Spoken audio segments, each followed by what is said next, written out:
But I think that's very, with anyone with any disorders, if you're dealing with them in a relationship, communication is key, and you definitely need to talk about these things. And especially with mental health and everything in today's time, it's becoming a very big, topic.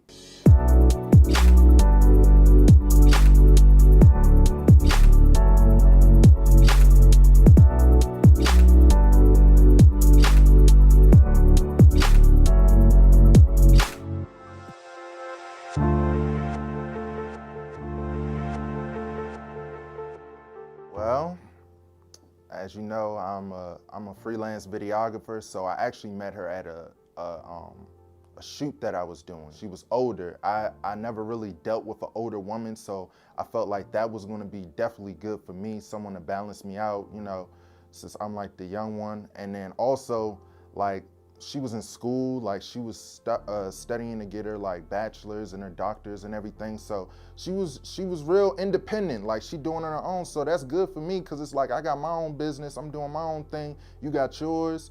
And also, I mean, hey, she was chocolate. I mean, I love the chocolate ones,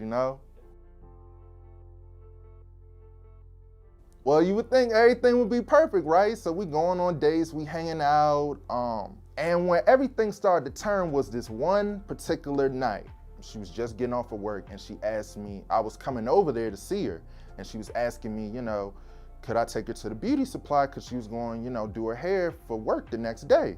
You know how it is, fellas, sometimes you be like, yeah, I'm on my way, and then you look and it's an hour later and you still in the house doing something. So it was one of those situations. So by the time I get to her, the beauty supply was about to close, but I made it right there on the second, right before it was about to close.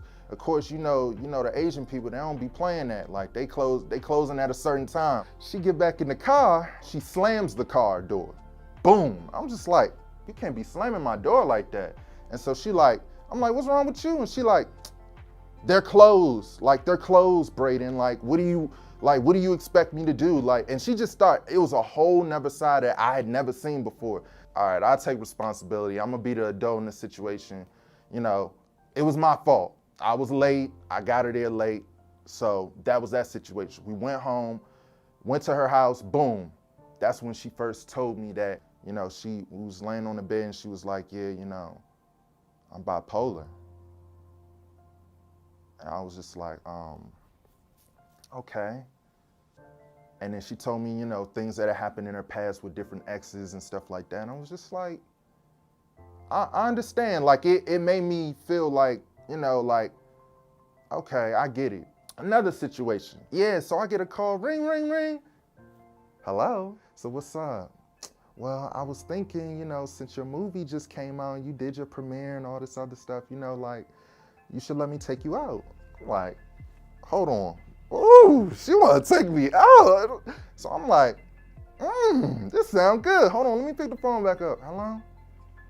Yeah, so what time you need me? Oh, I'm about to get off work now. I'm gonna send you the address and the menu, and I'm gonna take care of you. Like, I'm gonna pay for everything and blah, blah, blah. I'm like,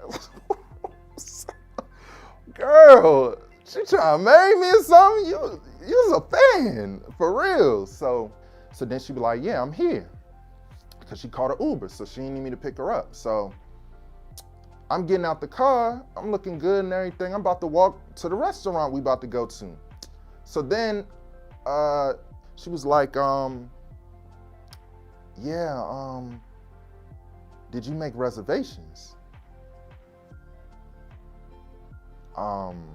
No, why would I make reservations? You invited me out. So then we started going back and forth. She hung the phone up, and then she was hanging the phone up while I was talking, so that made me mad. So so then she called back and she was like, you know what?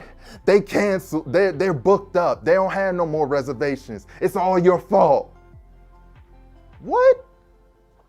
She get in the car gentle, close the door. I'm like, okay, yeah, that's what I thought.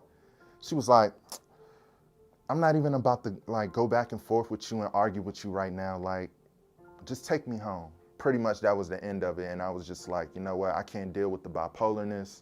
I gotta step away from the situation before it turned into a Martin and thin line between love and hate. And we jumping out of windows, jumping in pools and all of that. Yeah, Bobby Brown, nah. Looking back on it, I wish I did communicate with her a little bit better as far as like saying how I was feeling in the situation and trying to personally, you know, explain how I'm feeling and then also get her side and then coming to some kind of common, you know, solution to that maybe. Like whether it's, you know, taking medication or just being more patient and not just because I've never dealt with this before, just kind of like stepping off. But I think that's very, with anyone with any disorders, if you're dealing with them in a relationship, communication is key, and you definitely need to talk about these things. And especially with mental health and everything in today's time, it's becoming a very big, you know, topic, and it's not something that you should just run away from or just, you know, isolate yourself from that person because you don't understand it or whatever. Like, that's corny. So looking back on it, I definitely could have been a little bit more mature in that situation. I mean, everyone makes mistakes, and as long as we learn from it, that's the most important thing.